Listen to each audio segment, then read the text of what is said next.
Good evening. I hope that you are doing well on this Wednesday evening and are excited for our study together tonight. But before we jump into that, we want to just remind everyone of what this Sunday will bring to us on September the 6th. We will resume our Sunday evening services, and so we're excited about being able to do that. Of course, we will have the rooms set up as we always do on Sunday mornings, and they will be available on Sunday evenings as well. We have purchased a machine and have been using it for some time now, but we will also, that machine will allow us to go through and to decontaminate the entire building. And so in between services, that will be taking place. So I want to put your mind at ease about that. Of course, we are still requesting that we wear masks as we are in the worship service itself. It has helped us on at least one occasion, if not multiple occasions, to prevent the spreading of COVID-19. And so we would encourage you to continue to help us out with that. And so we're excited about what this week is bringing to us, but we're excited tonight to be able to study from the Gospel of John, this gospel of belief. And so as we think about this gospel, we've been introduced to the prologue where he explains to us who Jesus is and what he came here to earth to do and what he's doing in this book as he sets out to show us this particular view of Jesus through this particular lens. Of course, each gospel writer is presenting Jesus in a different way to a different audience. And so we've been through and looked in that preview, and then we've watched this revelation begin to unfold. And Jesus has started building his group of disciples. They've begun to follow him as it moved from the prologue into the actual text, where he's beginning to state his case and the progression of his case. We've seen John the Baptist, and then, of course, his ministry is leading others as he is pointing to Jesus. Some of his disciples turn and follow Jesus, which we talked about in chapter 1. Then we see his revelation. He goes a little bit more public in chapter 2 when he performs his first miracle in Cana of Galilee, and even more public at the end of chapter 2 when he goes to the Passover in Jerusalem, and there he cleanses the temple.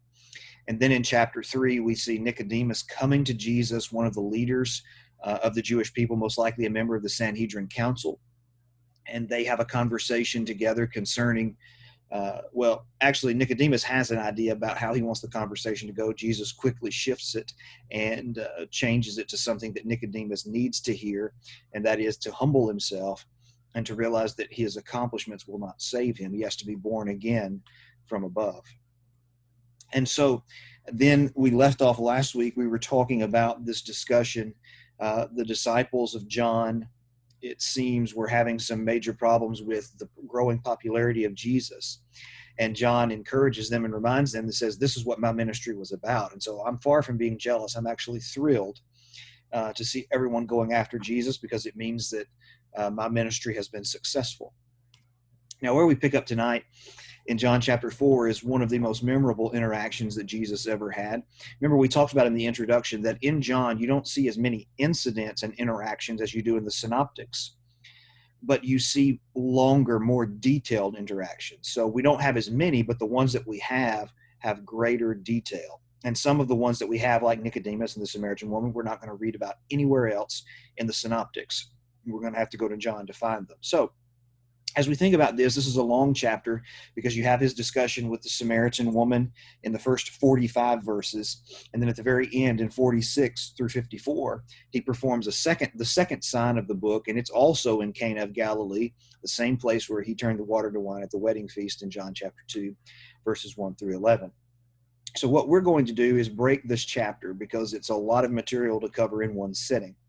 And so what I want us to do is examine the first 26 verses together and watch this exchange or dialogue between Jesus and the Samaritan woman. And then we will pick up, hopefully next week, looking at the reactions of the disciples and the Samaritans and their acceptance of Jesus and see how all that works out. So let's begin in John chapter 4, beginning in verse 1. It says, now when Jesus learned that the Pharisees had heard that Jesus was making and baptizing more disciples than John, although Jesus himself did not baptize, but only his disciples, he left Judea and departed again for Galilee. And so that kind of is this introduction. It helps seal off what we've talked about in the previous section and moves us into the new section to where Jesus is going to meet this Samaritan woman. So Jesus learns that the Pharisees have learned that Jesus' popularity is eclipsing the popularity of John. And he already knows what the Pharisees have done in chapter 1, verses 24 to 25.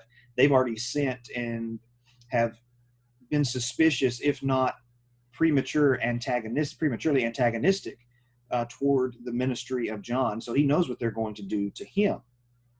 Now, so he knows that's coming, and he knows he's baptizing more disciples than John. They know his popularity is growing. And then there's this little parenthetical statement, although Jesus himself did not baptize, but only his disciples.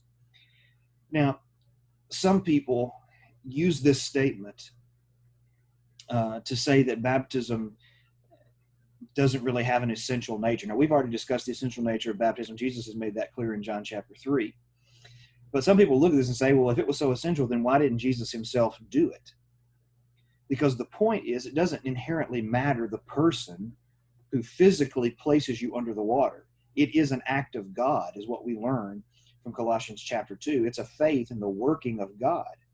And so Jesus himself did not technically put anyone under the water. He did not technically baptize anyone, although he certainly baptized them in that sense through his disciples. Very similar to what Paul will say in 1 Corinthians chapter 1, another text that many times is misused by those that would deny the necessity of baptism, to say, when Paul said that God didn't send me to baptize, but to preach, he's not talking about that baptism was not important. He says, even in that text, I baptized a couple of people. I can't remember all of them, maybe a few of them. But my primary focus was to preach the gospel, because that's what I was doing by inspiration. Other people could do the immersing. My job was to go about preaching and teaching. So it's not a negation of that fact. But because there is this concern that a rivalry might exist and grow even worse between Jesus and his disciples and the disciples of John, and because the Pharisees and their antagonism perhaps would create some more problems, he decides and says, okay, let's just go into Galilee. Let's just leave Judea, the southern part, and let's go to the northern part of Galilee, which of course was where Jesus lived the majority of his life before he entered into his earthly ministry.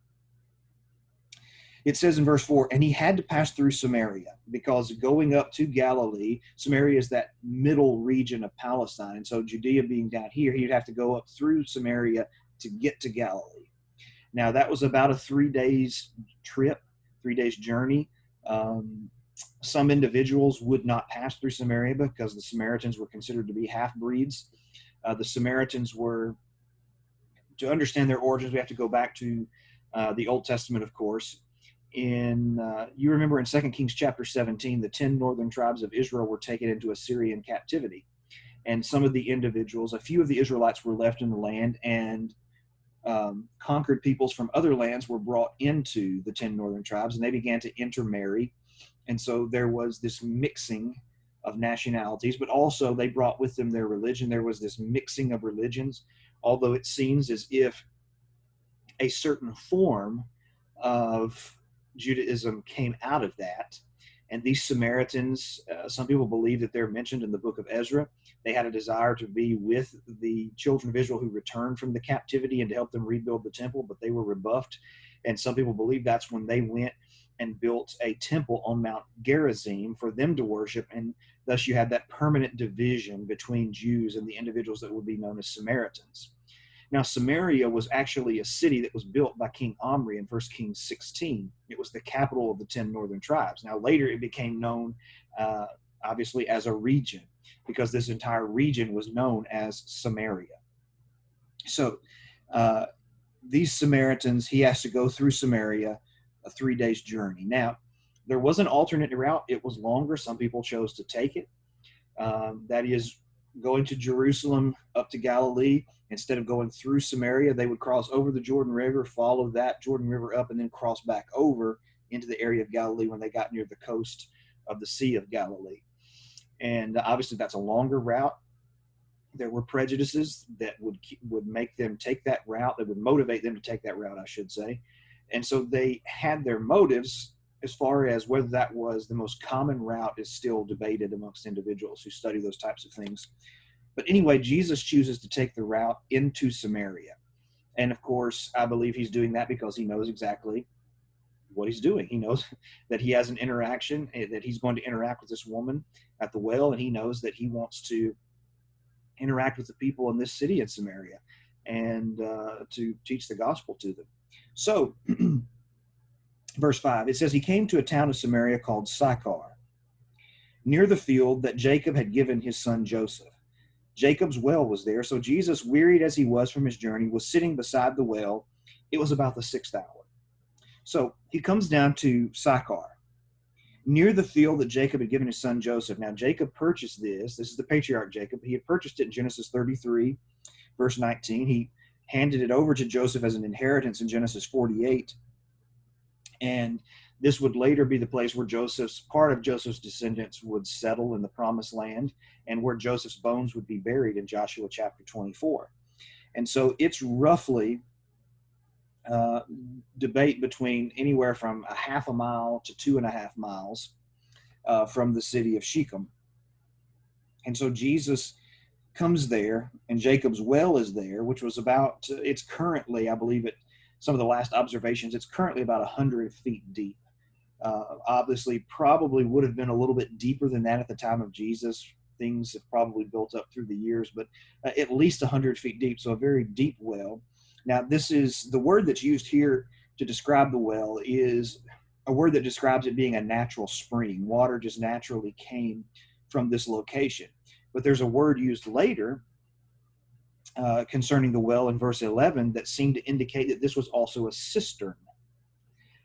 Now, a cistern was something that was dug into the earth. Okay, you actually go through the process of digging into the earth very deep, and it would collect rainwater and a lot of other places and a lot of other sources of water that would come down to it. And in the cistern, you could actually dip your bucket down into, or you could walk down into. Some of them had stairways or staircases or ramps that you could get in and out of. But so it seems as if maybe this was a cistern that was built, but it also had a natural spring. That's the reason why they put the cistern there, because it had a natural spring water coming through it. So Jesus is sitting there and he's wearied from his journey. Now you see there about the humanity of Jesus. When we say that Jesus, John chapter 1 verse 14, the word became flesh, his incarnation, he became truly God. He is truly God and truly man. And so he experiences fatigue the same way we would experience fatigue. And so he's been walking, and it's about the 6th hour of the day. It's about high noon, basically, at 12 o'clock in the evening. And so it's hot. It's the hottest part of the day. He is extremely tired from the walk. And as we'll see, the disciples have gone away to get food. So he's hungry and obviously a little bit thirsty, stopping at the well. And so this is basically setting the stage and setting the scene of what's going to take place. Now, what's interesting is one writer described that this location, this well, is placed at a fork in the road where you can obviously go one of two directions, which is very interesting. And if that be true, and if that was being used in that day that way, if it was at a fork in the road in that particular day, it's kind of an interesting symbolism, because Jesus is going to encounter the Samaritan woman, and basically she's at a fork in the road. She can decide what she's going to do with Jesus. She can either go away from him, or she can go and she can run to him and be submissive to him. Now, thankfully, she is one who accepts Jesus, as we'll see throughout this conversation and this dialogue. But that kind of gives us an idea of the setting. So it's a very important historical setting. It's located on the slope of Mount Ebal. You remember Ebal was the place where the curses would be given under the law of the children of Israel when they went into the promised land. Joshua chapter 8, Deuteronomy chapter 11, Deuteronomy 30, 31, but don't quote me on that. Latter part of Deuteronomy 28, 29, 30, 31. There were curses of the law and blessings. The curses were read from Ebal, Mount Ebal. The blessings were read from Mount Gerizim. And, of course, Mount Gerizim was a place where they built their temple, which we'll talk more about here in just a minute.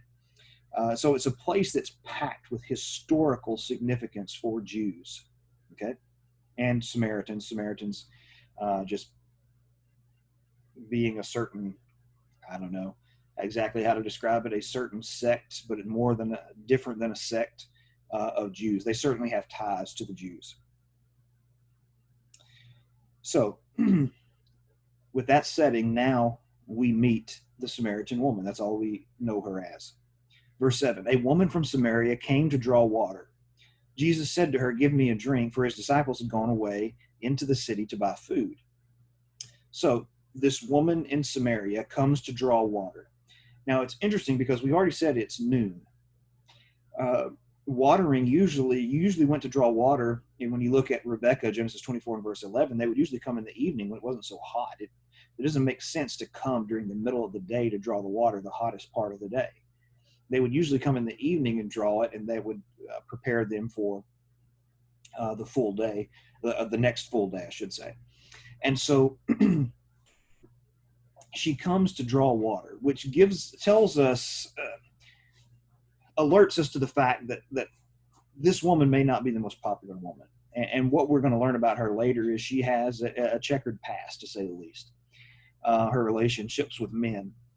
And so she may have been considered a social outcast, and that may be why she was coming at that time, to avoid the looks and the discussions that people could have about her and the way that they could mistreat her. And so here is this woman coming to draw water. Now Jesus says to her, "Give me a drink." Now what's interesting here is that Jesus is breaking all different types of barriers and customs. Number one, he's speaking to a woman, which most Jewish men did not think should be done in public.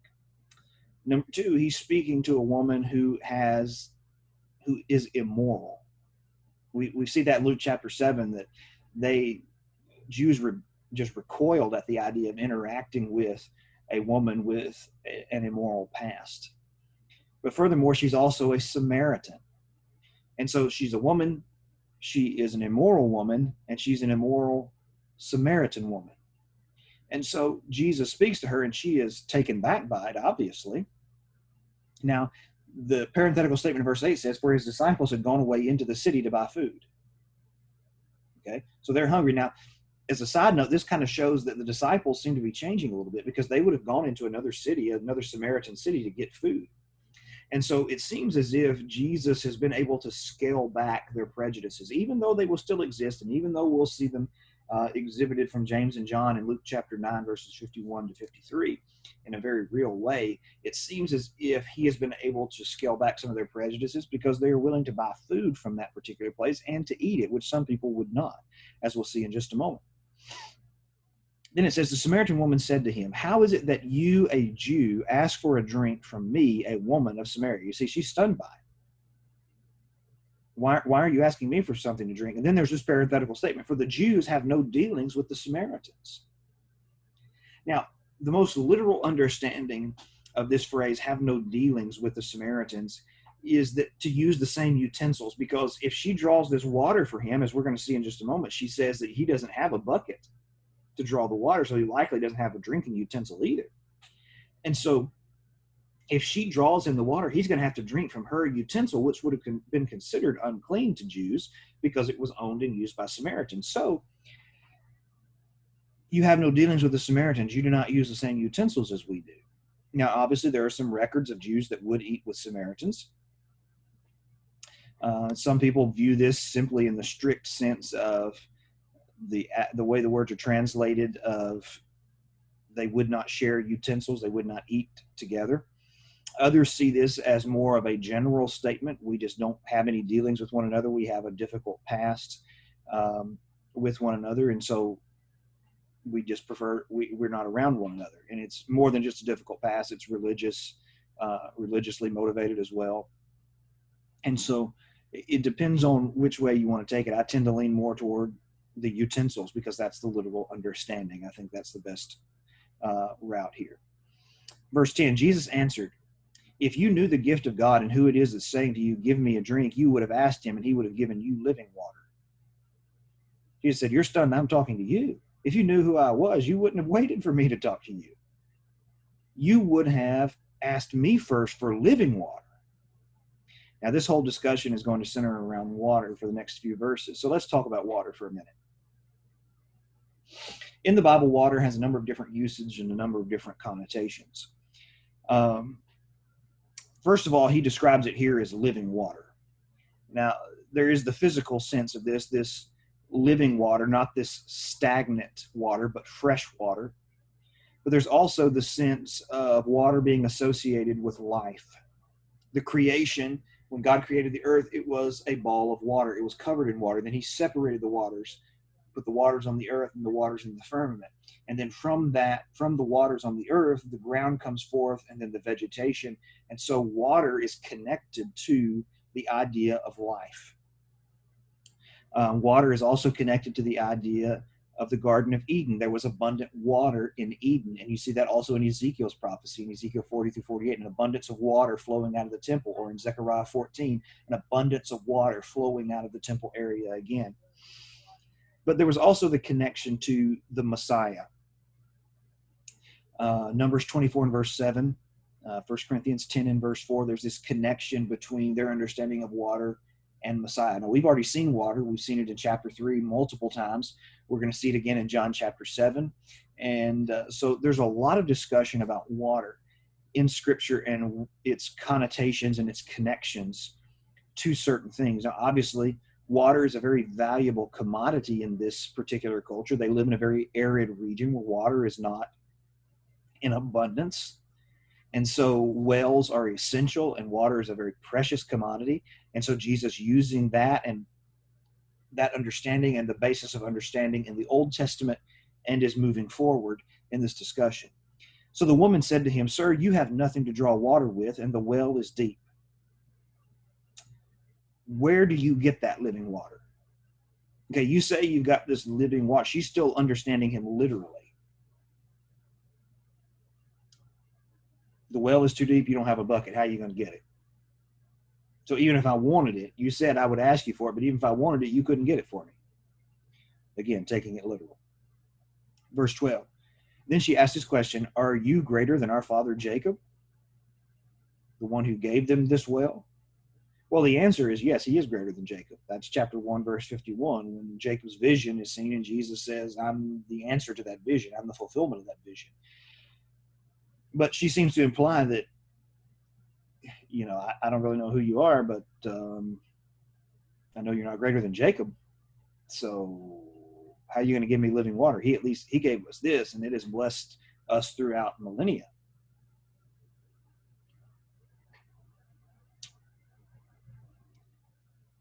Jesus said to her, verse 13, "Everyone who drinks of this water will be thirsty again. But whoever drinks of the water that I will give him will never be thirsty again. The water that I will give him will become in him a spring of water, a welling up to eternal life." So whoever drinks this water will be thirsty. Yeah, Jacob gave you this, and it helped you in a certain way, and you have been able to drink yourself, and your livestock's been able to drink of it. But the water that I'm going to give you, you'll never have to drink again. It will satisfy. It will fulfill. It's very similar to what Jesus is going to do in John chapter 6 when they get into the discussion about manna. When they say, "You're not greater than Moses, he gave us manna in the wilderness." And Jesus is going to ask the question basically and say, yeah, they ate manna in the wilderness, and what happened to them again? Oh, they died. But I'm offering you bread that if a man eats, he will not die. So he's reasoning from the physical to the spiritual. And the same thing is happening here. So if they drink of the water I'll give them, they'll never be thirsty again. There's this sense of fulfillment, of abundance and joy, drinking of the well of salvation, as Isaiah would say in Isaiah 12 and verse 3. But the water that I will give them will be a spring of water. It's not just a one-time drink. It is a constant source, and it's a constant source of water within the individual that can continually reproduces and satisfies the individual. The woman said to him, "Sir, give me this water so that I will not be thirsty and have to come here and draw water." Very similar to what they said again in John chapter 6 and verse 34. "Give us this bread that we may eat always." So it seems as if she's being legitimate when she's starting to catch the drift of what he's saying, because she says, "Give me this water."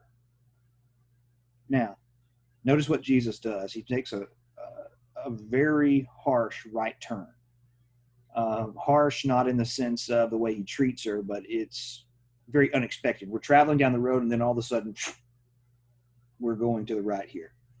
So Jesus said to her, "Okay, you said you wanted the water. Go call your husband and come here." The woman answered him, I have no husband. Jesus said to her, you are right in saying I have no husband. In essence, he's saying, I appreciate your honesty. For you've had 5 husbands, and the one that you now have is not your husband. What you have said is true. So you've had 5 husbands. Now, the way you lose husbands is there are only 2 of them. You either lose them through death or divorce. Now, it's possible that she lost one of these husbands by death or 2 of them by death, but it seems that the idea here is of divorce. She seems to have had a problem in her relationships with men. And he says that the one that you're living with now is not your husband. By the way, there's an interesting connection there between people living together and marriage. And we desperately need to understand that today. This connection between Jesus, when he says the one you live with now is not your husband, he's not saying that in a sense of approval. He's very much speaking against that type of a thing. And so this concept of living together without being married, it's putting 2 things together to say we can live together without being married. It's joining 2 things together that Jesus had no intention of joining. He said, look, if you want to join certain things, that's something that happens in marriage. That's not something that happens outside of marriage, it's something that happens in marriage. But she has a problem, obviously. The woman said to him, Sir, I perceive that you are a prophet. She seems to be taken back. I mean, how does he know this? He's got to have some kind of a supernatural knowledge. She's never met him before. She doesn't know who he is. So she's not necessarily claiming him to be the Messiah, but she's starting to realize that he's not your everyday run-of-the-mill Jewish guy who's just stopped here at the well. So she turns, because this was a burning question in the hearts of Samaritans. She's going to ask him a question about the proper place of worship. She says, our fathers worshipped on this mountain, but you say that Jerusalem is the place where people ought to worship. So there's the question. Our fathers worship. Now, 2 different ideas of understanding the way she uses the term our fathers. One is to say that basically our Samaritan ancestors worshipped on this mountain. They're the ones, this is on Mount Gerizim. Now, this was the Mount of Blessing. It was built, as we said, in roughly the 400s BC. It was later destroyed in 150 BC by John Hyrcanus, a Hasmonean ruler, and that kind of created some more tensions between Jews and Samaritans. And so she could be saying our ancestors for the last several hundred years worshipped on this mountain, or she could be going back even further, because this is in the area of Shechem, and could be going back further to like Genesis 12, 6, and 7, when Abraham builds an altar and worships there. Or she could be going back to Genesis chapter 28, where Isaac builds an altar and worships there. Jacob, Genesis 33, not 28. So Genesis 33, when Jacob also builds an altar there. So she could be going back to their common ancestor. Whereas Jews and Samaritans would disagree about certain things, they had that common ancestry of Abraham, Isaac, and Jacob, the 3 major patriarchs. So she could be saying all of our fathers worshipped on this mountain. So she's asking a question, where is the place to worship? Because in Deuteronomy chapter 12, now the Samaritans only accepted the first 5 books of the law. So in Deuteronomy chapter 12, the Bible says that they were to worship in the place that God had chosen to place his name. Now, because they rejected the other books of history and the prophets, they did not understand Jerusalem to be the place to worship the way that Jews did, who accepted the entirety of what we know as the Old Testament, those 39 books. So the argument of the Samaritans was, well, this is the place where Abraham and Jacob and others worshiped. They built altars. So this surely could be the place where we ought to worship, and thus they built their temple there. Now Jesus answers her. He said to her, Woman, believe me, the hour is coming when neither on this mountain, talking about Mount Gerizim, will you worship, nor in Jerusalem will you worship the Father. It's not going to be this battle of locations, Jerusalem over Gerizim. You worship what you do not know, for we worship what we know, for salvation is from the Jews. What he's saying is, he answers her question. He's saying, let's see, he's summarizing the statement by saying this. Look, it's a good question, okay? And a time is coming very shortly when it's not even going to matter. But short answer to your question is Jerusalem is the place you ought to worship. Salvation is from the Jews. If you want to worship God in the right place of Deuteronomy chapter 12, you got to go to Jerusalem. It's of the Jews, okay? But he says, and he's more emphatic looking into the future, because when he says this discussion, and I'm paraphrasing again, this discussion is really going to be moot. It's really going to be moot in literally less than 3 years. Okay, he's going to die. The church is going to be established, and everything's going to change. I mean, this is going to be a moot point in literally a matter of 3 years, if that. So he says, but the hour is coming and is now here when true worshipers will worship the Father in spirit and truth, for the Father is seeking such people to worship him. So God is seeking for true worshipers. Okay? So you've asked a good question when you've asked a question about worship, and God is actually seeking true worshipers, and it's coming to a point where physical location is not going to matter. He goes on to explain in verse 24, God is spirit, and those who worship him must worship in spirit and truth. Now, the point he makes here first is that God is spirit, the invisible, talking about certain portions of his nature. Colossians 1 and verse 15, 1 Timothy 1 and verse 17, Hebrews chapter 11 and verse 27. God is spirit, and those who worship him must worship in spirit and in truth. Okay? So remember, now to understand this correctly, you have to remember the question has just been asked. Which location matters? Which location is the right location? Jerusalem or Gerizim? Jesus is saying, well, for right now, Jerusalem, but in a couple of years, it's all going to change, because it isn't going to matter, because God is spirit. And those who worship him must worship in spirit and in truth. Location isn't going to be the central issue. Okay, it's all, listen, and worship has always been about, some people have tried to take this text and say that basically spirit and truth is the thing that, whereas under the Old Testament, the location was the only thing that mattered. Spirit and truth is what matters under the New Testament.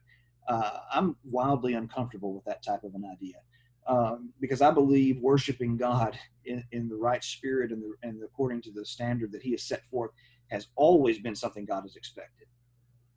Okay, so I'm wildly uncomfortable with that notion that some people try to espouse here.